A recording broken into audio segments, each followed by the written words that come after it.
इतने बरसों में जब लाखों लोगों के साथ मैंने काम किया ना, तो एक चीज मैं जानता हूं, low energy people have low income, high energy people have high income. हमें कभी कभी लगता है कि हमने जो आगे सीखा कि हम जो सोचेंगे वो मिलेगा, बोलेंगे वो मिलेगा, देखेंगे वो मिलेगा, सब बराबर है अपनी जगह पे। लेकिन ये सातवां है ना कि हम जो है वो आकर्षित होगा, वो इन सभी पर भारी पड़ जाता है।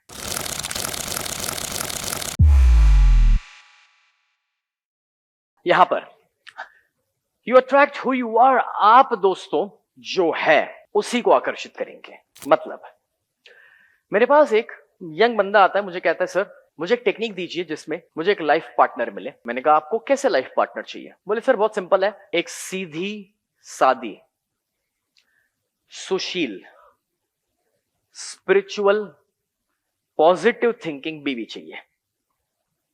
मैंने कहा वेरी गुड। मैंने उनसे पूछा कि आप मेरे को बताओ कि क्या आप एक सीधे सादे सुशील स्पिरिचुअल पॉजिटिव थिंकर इंसान है? माने आप कितना भी सोच लो, कितना भी बोल लो, बट अगर आप वो खुद नहीं है जो आप अट्रैक्ट करना चाह रहे, जो आप क्रिएट करना चाह रहे, तो आपको कभी नहीं मिलेगा। मैं आपको समझाता हूं मैं क्या बोल रहा हूं। Example, we want to manifest a BMW in our life, let's say, और वी वांट टू मैनिफेस्ट कि भाई 100 करोड़ का बिजनेस क्रिएट करना है। लेकिन आपको बाहर की दुनिया में उसके लिए क्या करना, वो उतना सोचने की जरूरत नहीं है जितना ये सोचने की जरूरत है कि BMW के लिए या वो 100 करोड़ के बिजनेस के लिए मुझे कहां अपने विचारों को, अपनी बिलीफ सिस्टम्स को बदलना है, मुझे कौन से डिसिप्लिन को अपनाना है और कौन सी आदतों को अपनाना है जिससे मेरी लाइफ में एक BMW आ सकती है। If I do this then automatically my dear friends, बाहर तो वो मैनिफेस्ट होके रहेगा। और अगर ये समझ आ रहा है तो अब जब वो BMW आती है, जब 100 करोड़ का बिजनेस बनता है, टाइम्स वी फील कि हमने कुछ बड़ा क्रिएट किया है, मगर हम गलत फहमी में हैं। जब आप वो 100 करोड़ का बिजनेस क्रिएट करते हैं, जब आप BMW लाते हैं, एक्चुअली वो बड़ा नहीं है। उसे हासिल करने में आप जो इंसान बने हैं वो उससे भी बड़ा है। और अगर ये समझ आ रहा है तो बता दूं कि फिर बाहर कोई BMW लेके भी चले जाए और 100 करोड़ का बिजनेस पार्टनर भी गलत करके लेकर चले जाए तो कोई फर्क नहीं पड़ेगा। उसका रीजन ये है दोस्तों कि जब आप इस चीज को जान लोगे कि आप जो उस प्रोसेस में इंसान बने हैं वो ज्यादा पावरफुल है, तो एक BMW किसी ने ले भी ली तो दूसरी 10 आप खड़ी कर सकते। सो आज मैं ये समझाना आपको चाहता हूं that work on yourself, don't work outside. You see, हम सभी एक वाइब्रेशनल बीइंग है। जैसे फोन के अंदर, हमारे मोबाइल में जो टेक्नोलॉजी होती है कि वो एनर्जी देता है, रिसीव करता है, वैसे हम सभी के अंदर एक टेक्नोलॉजी है कि हम एनर्जी दे सकते हैं और रिसीव कर सकते हैं। और ये जो टेक्नोलॉजी हमारे अंदर लगी हुई है, जो ट्रांसमीटर और रिसीवर की टेक्नोलॉजी है, बिकॉज ऑफ दैट आपने एक्सपीरियंस किया है कि आप किसी के बारे में सोच रहे हैं और अचानक से वो इंसान का फोन आ जाता है, वो उसका मैसेज आता है, वो इंसान खुद चले आता है और हम कहते हैं आपकी 100 साल की उम्र है, अभी आप ही को याद कर रहे थे। कितने लोगों ने एक्सपीरियंस किया है? Almost everyone, right?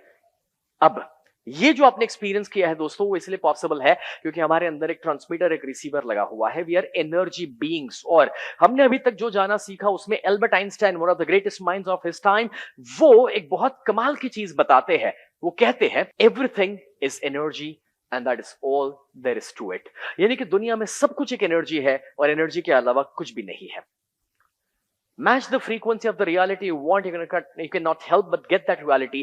जब आप अपनी फ्रीक्वेंसी को मैच करा लोगे उसके साथ जो आपको बाहर की दुनिया में क्रिएट करना है, तो वो आप आकर्षित करके रहोगे।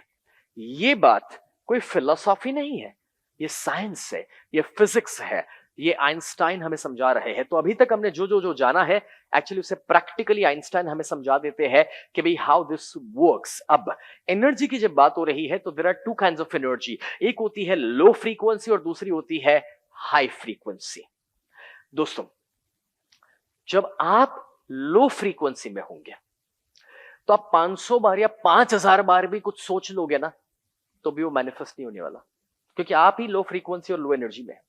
लेकिन जब आप हाई फ्रीक्वेंसी में होंगे तो मे बी 5 बार भी कुछ सोच लिया या फोकस कर लिया तो वो जल्दी से मैनिफेस्ट होना शुरू कर जाता है आपकी लाइफ में। अब इस रेफरेंस में मैं आपको एक छोटा सा एग्जांपल देता हूं कि क्या है जो हमारी एनर्जी को चेंज करता है। कितने लोग आप में से एक फास्ट मैनिफेस्टर बनना। अब यहां पर जो चीजें आपकी फ्रीक्वेंसी को लो कर रही है, आपके वाइब्रेशंस को लो कर रही है, उसमें नंबर 1 आता है and that is junk food, बाहर का प्रोसेस्ड खाना। बहुत कम लोग ये जानते हैं कि जब वो चीजें आपके पेट में जा रही है और जब वो आपके अंदर एक आलस भर रही है, that's reducing your vibration. Second, and that is negative self-talk, even negative people around you. ये आपके vibrations को लो करना शुरू कर देता है। Even दोस्तों, दूसरे की बुराई करना, किसी के बारे में गॉसिप करना, क्रिटिसाइज करना। जब आप एक वीडियो देखते हैं जो वीडियो आपको पसंद नहीं है, तो मैं कहूंगा उस वीडियो को पास कर दो, स्किप कर दो। लेकिन जब आप उस वीडियो के नीचे नेगेटिव कमेंट करने जाते हैं, तो उस वीडियो वाले को कोई फर्क नहीं पड़ने वाला, बट आपके वाइब्रेशंस नेगेटिव होने वाले हैं। क्यों हमें ये करना है? साथ ही साथ मोबाइल, टीवी, इंटरनेट का एक्सेस इस्तेमाल, बिना वजह का इस्तेमाल हमारी फ्रीक्वेंसीज को लो करता है। आपने एक्सपीरियंस किया होगा कि जब आप 2 मीटिंग के बीच में या 2 काम के बीच में थोड़ा सा मोबाइल देखते हैं, ये सोचते हुए कि थोड़ा टाइम पास हो जाए, थोड़ा मैं फ्रेश हो जाए, थोड़ा एंटरटेनमेंट मिल जाए, एंड आपने 5 मिनट के लिए कुछ चालू किया था रील्स देखने, और जब 25 मिनट के बाद आप देखते हैं कि ओके अब कुछ और काम करने का वक्त हो चुका है, you know that drains your energy like anything. हमें खुद एहसास नहीं कि 25 मिनट में कितना ओवर वर्क हमारे ब्रेन का हो गया, जिसकी कोई जरूरत ही नहीं थी। और साथ ही साथ दोस्तों, एडिक्शन, पान मसाला, सिगरेट, शराब, ऐसे कोई भी किस्म के इंटॉक्सिकेशंस जो है वो आपकी फ्रीक्वेंसीज को लो कर देते हैं। एंड इवन बिना वजह का फालतू कंटेंट वीडियोस के माध्यम से, ग्लैमर के माध्यम से जो इंटरनेट के ऊपर हम देखते हैं, वो भी हमारी एनर्जी को दोस्तों लो फ्रीक्वेंसी के अंदर लेकर जा रही है। अब जब ये सारी चीजें समझ आ रही है, तो अपने आप को समझाओ कि वे जाने अनजाने में भी अगर इसमें हमारा कोई भी वक्त या टाइम जा रहा है, तो उस टाइम को हम बचाना शुरू करें, अपने आप को दोस्तों उसमें से बाहर निकालना शुरू करें। And if you are able to understand this, तो अब क्या है जो हमें हाई फ्रीक्वेंसी में लेके आएगा? ऐसा क्या है कि जो दोस्तों हमें फास्ट मैनिफेस्टर बनाएगा? अब वो मैं आपको बताने के लिए जा रहा हूं। And the number 1 point in that would be meditation. मैं अपने पर्सनल एक्सपीरियंस से कह सकता हूं, क्योंकि मुझे 4 साल की उम्र पे मेडिटेशन मैंने शुरू किया था। 33 साल की प्रैक्टिस से मैं ये कह सकता हूं कि मेडिटेशन से ज्यादा पावरफुल कोई चीज नहीं है पूरी दुनिया में।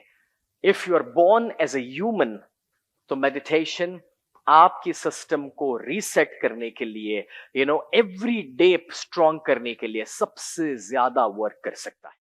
सेकंड, प्लेजेंट म्यूजिक हो सकते हैं, तो इवन कोई इंस्पिरेशनल मूवीज या बायोपिक्स हो सकते हैं, उसके साथ अच्छा रीडिंग हो सकता है, सेल्फ हेल्प की किताबें पढ़ना। And along with that raw food, जिसको फल आहार भी हम कभी कभार कहते हैं, कि जो आपको ज्यादा एक्टिव रख सकता है। Along with that jogging, walking, exercise. Now you see, आप देख सकते हैं मेरी टीम अच्छा खासा ये सब सेटअप यहां पर स्टेज पर करती है, बाहर करती है। बट कभी आपने ये सोचा कि मैं पिछले 3 घंटे से अब स्टेज पर खड़ा हूं, या 2.5 घंटे से, जितना भी वक्त हुआ, एंड मेरी टीम ने इतना तामझाम किया, एक कुर्सी नहीं रखी मेरे लिए। क्यों? बिकॉज उनको पता है कि ये बैठने वाला नहीं है। बिकॉज आई नो कि जब आपका बॉडी मूव करता है तो energy build.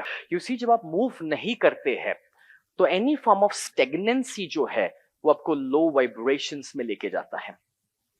But when you are active, वो आप हाई फ्रीक्वेंसी में रहोगे। सो वो body is design to work. Walk करो, जॉग करो, एक्सरसाइज करो, कोई भी किस्म की जब एक्टिविटीज करोगे तो बॉडी हाई फ्रीक्वेंसी में जाता है, हाई वाइब्रेशंस में जाता है। नेचर के बीच में वक्त बिताना, तो छोटे बच्चों के साथ खेला, क्योंकि छोटे बच्चे जो है ना, वो खुद ही दोस्तों हाई फ्रीक्वेंसी में है, और जब आप उनके साथ खेलते हो, पार्टिसिपेट करते हो, तो आप भी हाई फ्रीक्वेंसी में जाते हो। Along with that positive people, अच्छे लोगों के बीच जब रहोगे, एंड सबसे इंपॉर्टेंट कुछ नया सीखते हो।